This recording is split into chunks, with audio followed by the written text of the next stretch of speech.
Assalamualaikum warahmatullahi wabarakatuh. Perkenalkan nama saya Muhammad Rizky Angga Nugroho dengan NIM 17105120059. Pada kesempatan kali ini saya ingin membahas skripsi saya, laporan skripsi saya yang berjudul Perancangan Sistem Informasi Penjualan pada Kedai Kopi Pujangga dengan metode waterfall berbasis web. Dengan dosen pembimbing saya ada dua, ya. Yang pertama dari Bu Ati Zaidiah, Eskom MTI, yang kedua Bu Sarika, Eskom Mkom. Nah, ini profil tentang saya. Saya mahasiswa UPN Veteran Jakarta, jurusan S1 Sistem Informasi, angkatan 2017. Yang pertama, kali ini saya akan mempresentasikan terdiri dari 5 bab. Bab yang pertama, saya akan membahas latar belakang masalah, perumusan masalah, dan ruang lingkup penelitian skripsi saya. Latar belakang masalah. Yang pertama, ilmu pengetahuan berkembang dengan pesat terutama di bidang TI. Karena kali ini juga pada dewasa ini TI, teknologi informasi itu berkembang dengan pesat dan cepat, yang dimana kita sebagai manusia juga harus terus update untuk melakukan perkembangan, untuk tidak ketinggalan dengan kemajuan teknologi-teknologi yang ada. Yang kedua, banyak sektor masalah pemasaran itu masih secara manual. Ya, kita ditemukan terutama di Indonesia itu masih banyak orang melakukan penjualan pemasaran, warung dan sebagainya itu masih melakukan proses penjualannya secara manual, dicatat dan sebagainya. Yang ketiga, maraknya usaha F&B, salah satunya kedai kopi. Karena di Indonesia saat ini lagi marak banget usaha F&B. Ini yang paling banyak kedai kopi yang paling diminati sama kaum muda, tua, atau anak-anak. Karena di kedai kopi itu kita bisa sharing dan ngobrol, tempat berkumpul juga, bersosialisasi. Tapi karena COVID saat ini jadi kita harus jaga jarak dan tetap pakai masker. Yang keempat adalah ada masalah yang ada pada kedai kopi Pujangga. Pada bahasan kali ini saya khususnya akan meneliti permasalahan yang terjadi di salah satu kedai kopi yang bergerak di F&B ini, food and beverage, yaitu di kedai kopi Pujangga. Karena di sini memiliki masalah-masalah yang utama, salah satunya itu penjualannya juga masih dilakukan secara manual, proses bisnisnya dan sebagainya. Nah, karena tadi peluang membangun sistem, karena tadi di kedai kopi Pujangga masih dilakukan proses secara manual, maka dari itu saya ingin ini merupakan sebuah peluang yang saya dapat lakukan untuk membangun rancang sebuah sistem informasi, yaitu sistem informasi penjualan berbasis web. Rumusan masalah. Yang pertama, bagaimana merancang sistem informasi penjualan pada kedai kopi Pujangga berbasis web dengan metode waterfall ini? Dan yang kedua, bagaimana cara menerapkan metode waterfall dalam merancang sistem informasi penjualan pada kedai kopi Pujangga berbasis web agar sesuai dengan kriteria yang sudah ada di kedai kopi Pujangga. Yang ketiga, ruang lingkup penelitiannya. Yang pertama, di sini ada sistem informasi yang akan dibangun, yaitu sistem informasi penjualan berbasis web. Yang kedua, perancangan sistem informasi penjualan pada kedai kopi Pujangga ini berfokus di laporan dan transaksi penjualannya. Jadi nggak kemana-mana. Dan yang ketiga, sistem ini berfokus pada penjualan kopi di kedai kopi Pujangga. Ya, kita berfokus sama menu-menunya juga selain kopi. Bab 2 ada landasan teori, dan yang satu lagi penelitian terkait. Landasan teori untuk pembuatan laporan sistem informasi penjualan website ini. Yang pertama, sistem informasi menurut si Reynolds dan Steyer tahun 2018 ini. Sistem informasi adalah seperangkat komponen yang terkait untuk pengumpulan, pemrosesan, penyimpanan, dan juga penyebaran informasi. Dan kemudian penjualan itu sendiri menurut Mijan 2011 merupakan kegiatan ekonomi yang diketahui secara umum, yang mana dengan penjualan maka perusahaan akan memperoleh profit yang sesuai dengan rencana atau memperoleh pengembalian atas biaya pengeluaran usaha. Jadi sistem informasi Penjualan ini tuh dapat membantu kita untuk sistem informasinya untuk membantu memproses, mengolah data, mengumpul data menjadi sebuah jadi informasi yang kemudian informasinya bisa kita gunakan dalam penjualan, yang mana penjualan itu targetnya kita akan mendapatkan profit, keuntungan, dan sehingga kita bisa membalikan biaya awal yang kita telah keluarkan. Itu. Nah, penelitian ini yang terkait, yang pertama ada perancangan sistem informasi penjualan tas wanita pada Princess Allsopp berbasis web oleh Putri Romadhani tahun 2017. Dia membangun sistem informasi berbasis web dengan metode waterfall yang bisa menampilkan total penjualan dan fitur dashboard pada admin site pada Princess Allsopp. Nah, yang kedua ada punya perancangan sistem informasi penjualan berbasis web pada HI Gadget oleh Kristanto 2017. Dia ini merancang sistem informasi berbasis web juga dengan metode waterfall yang mana dapat melakukan pemesanan dan penjualan barang dengan menampilkan list penjualannya yang ada di HI Gadget ini sehingga pelanggan tuh mudah nyarinya pas sampai ke tokonya. Dan yang ketiga, sistem informasi penjualan handphone berbasis web pada Tiara Cell Panekan oleh Dwiki Zakaria tahun 2020. Nah, di sini juga dia merancang sistem informasi penjualan berbasis web dengan metode waterfall yang bisa melihat segala informasi tentang produk, harga yang ada di toko seluler ini. Oke, lanjut. Yang kedua, penelitian terkaitnya saya punya perbedaan sistem yang akan saya rancang ini, yang mana proses transaksinya itu bisa secara real time, yang mana nanti pelanggan bisa lihat daftar menu di sistem informasi yang akan saya buat dan akan langsung juga keluar di saat itu. Yang kedua, pembuatan laporan penjualannya juga bisa langsung karena penjualan yang ada di kedai kopi itu dengan sistem yang akan saya rancang ini, dia akan langsung kerekap secara otomatis oleh sistem. Yang ketiga, bab 3 ini akan membahas alur penelitian dan tempat dan waktu penelitiannya. Alur penelitian yang saya gunakan ini dengan alur penelitian waterfall. Jadi yang pertama saya mulai, saya melakukan analisis kebutuhannya. Ada dengan 4 cara. Yang pertama identifikasi masalah apa aja sih permasalahan yang ada di toko, di kedai, sehingga membutuhkan adanya sebuah sistem informasi penjualan yang dapat membantu proses penjualan di kedai tersebut.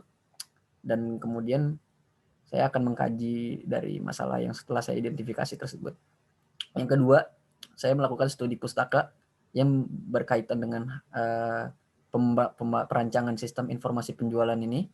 Yang ketiga, saya melakukan observasi langsung ke tempat.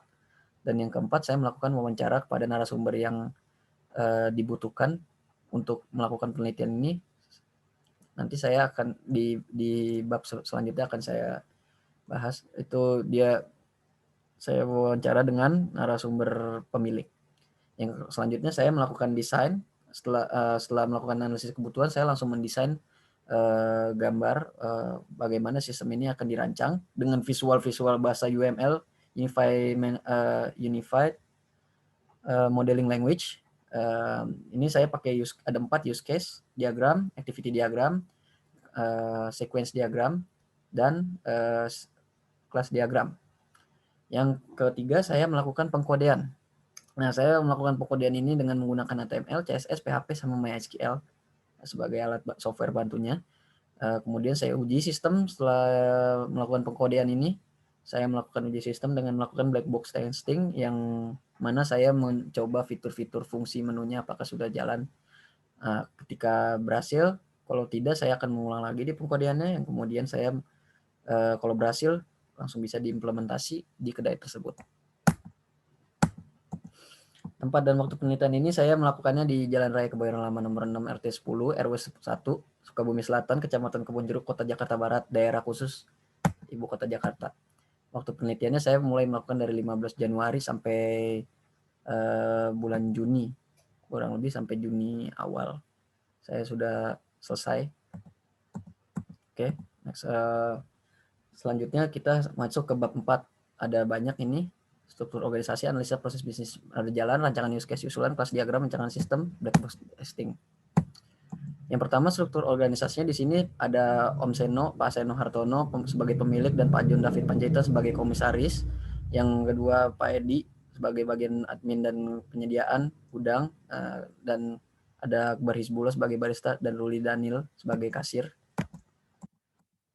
Analisis proses berjalannya ya, saat ini tuh pertama pelanggan tuh masih melakukan pesan menu kepada kasir, kemudian kasir menerima pesanan, sehingga kemudian kasir tuh mencatat pesanan pelanggan yang diinginkan, dan kemudian dia langsung menulis struknya, nota secara manual. Nah, kemudian pelanggan itu udah menerima nota, lalu membayar nota tersebut.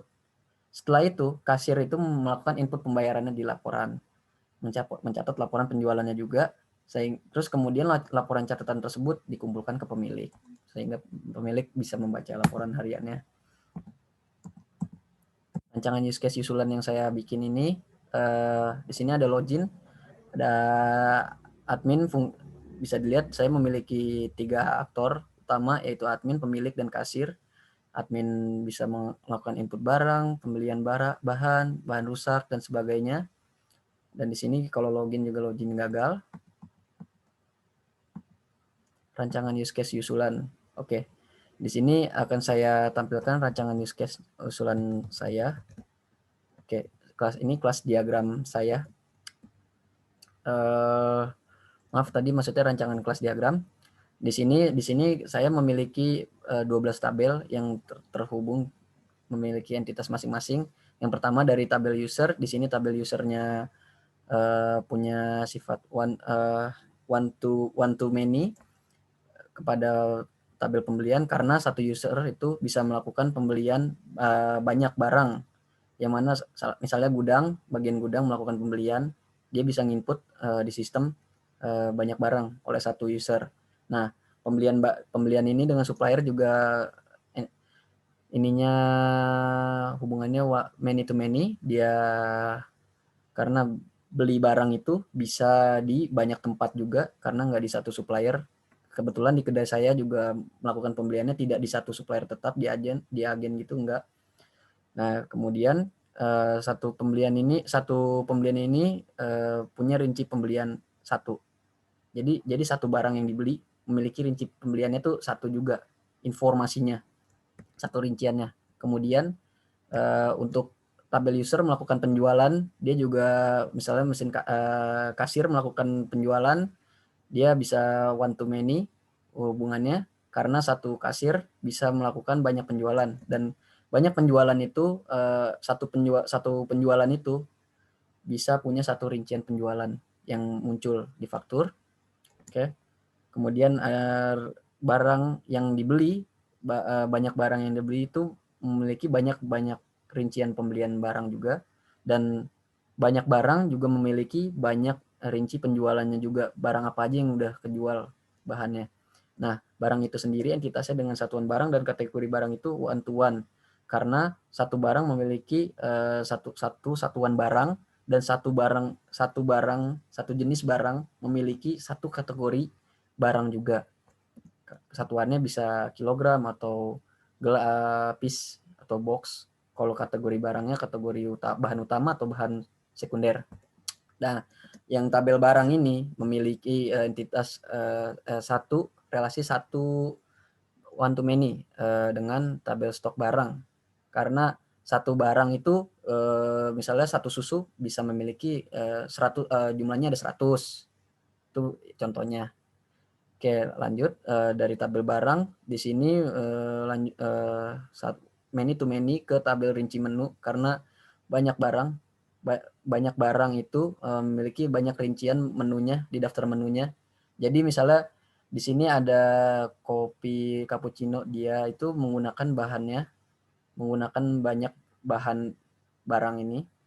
Jadi untuk membuat rincian daftar menu itu banyak menggunakan barangnya, data bahan barangnya. Dan kemudian rinci menu ini satu rinci menu itu digunakan untuk satu menu, karena misalnya tadi kan merinci menunya apa aja sih bahannya kopi cappuccino. misalnya menggunakan susu, butter, makanya dia many to many dengan bahan barangnya. Dan kemudian kalau satu rincian menu itu untuk satu tabel menu, karena satu kopi cappuccino bahannya itu di satu rincian ini untuk membuat satu cappuccino-nya. Oke, kemudian saya lanjut lagi. Oke, ini rancangan tabel usernya, tabel suppliernya. Di sini ada rancangan tabel supplier, rancangan tabel pembelian, rancangan tabel penjualannya, rancangan tabel pembeliannya, rinciannya, rancangan tabel barangnya, tabel penjualan, tabel satuan barangnya, kategori barangnya, rancangan tabel stok barangnya, rinci menunya juga, dan rancangan tabel menunya. Nah, ini rancangan UI system yang harus saya buat, nih loginnya. Ini untuk dashboardnya, halaman dashboard. Rancangan UI system untuk menu gudangnya, ada satuan bahan, entry bahan, daftar menu, pembelian, stok bahan, bahan rusak, dan bahan mau habis. Di sini ada tambah data juga. Ini rancangan saya, rancangan UI saya. Ini untuk kasirnya, nanti begini rancangan saya, rancangan UI-nya. Laporannya untuk rekapitulasi penjualannya, laporan profit. Nah, ini hasil sistem saya tadi login. Ini dashboard-nya yang udah jadi. Ini dashboard yang punya kasir. Ini punya gudang. Ini itu untuk satuan barang, data bahan ini ada di menu gudang. Dan ini daftar menunya. Stok porsi bahan ini nyebut ngecek stok bahan, ini bahan rusaknya menunya, dan ini data barang yang kurang dari jumlah, misalnya udah mau habis, dia akan memunculkan secara otomatis. Nah, ini sistem kasir kalau misalnya stok tidak cukup, pas ketika kita input menunya, dia akan memunculkan stok tidak cukup. Ini untuk bayarnya, menghitung, kemudian ini struk penjualannya. Ini untuk melihat input biaya bahan apa aja yang misalnya dibeli, operasional itu bisa dilakukan oleh kasir dan pemilik. Ini laporannya, bentuk laporannya akan ditampilkan seperti ini: penjualan menu, transaksi, laporan menunya, dan pembeliannya. Kemudian ada hasil sistemnya. Ini profit laba rugi, rekapitulasi penjualannya. Nah, ini saya salah satu keunggulan di sistem saya memiliki grafik untuk memunculkan, ada grafik porsi bahan yang saya miliki saat ini, terus ada grafik profit yang saya dapatkan di bulan sebelumnya. Ini saya mendapatkan data di bulan April. Ini grafik penjualannya di bulan April. Profit itu untuk labanya, keuntungan yang didapat, dan ini penjualannya untuk bulan April. Black box testingnya valid, pemilik login, halaman input valid, halaman rekapnya juga valid. Dia bisa menampilkan halaman menunya. Ini black box testing untuk admin, dia untuk login juga, halaman satuan barangnya, halaman daftar menu, halaman pembelian bahannya juga untuk membeli masuk stok barang. Ini saya mencoba fungsinya semua valid. Nanti bisa dicek. Oke, kesimpulan dan saran yang saya dapatkan. Kesimpulannya ada 3. Yang pertama, sistem informasi penjualan ini dapat memudahkan jalannya proses penjualan yang ada di kedai karena proses meminta dan mendapatkan informasinya berlangsung secara cepat. Yang kedua, sistem informasi penjualan ini dapat membantu proses visualisasi data di penjualan ini. Yang ketiga, data yang ada di kedai jadi terjaga sehingga terintegrasi dengan baik, sehingga keamanan informasi di kedai kopi Pujangga ini akan terjaga. Oke, sarannya yang bisa diberikan untuk perancangan sistem ini adalah sistem informasi ini bisa diinovasi kembali, kembangkan untuk UMKM yang ada di Indonesia saat ini. Jadi masih bisa dikembangkan untuk pembangunannya, penggunaannya. Dan sistem ini juga bisa dibikin interface-nya lebih tampil dan lebih cantik, lebih user friendly. Oke, itu aja presentasi dari saya. Sekian, terima kasih. Wassalamualaikum warahmatullahi wabarakatuh.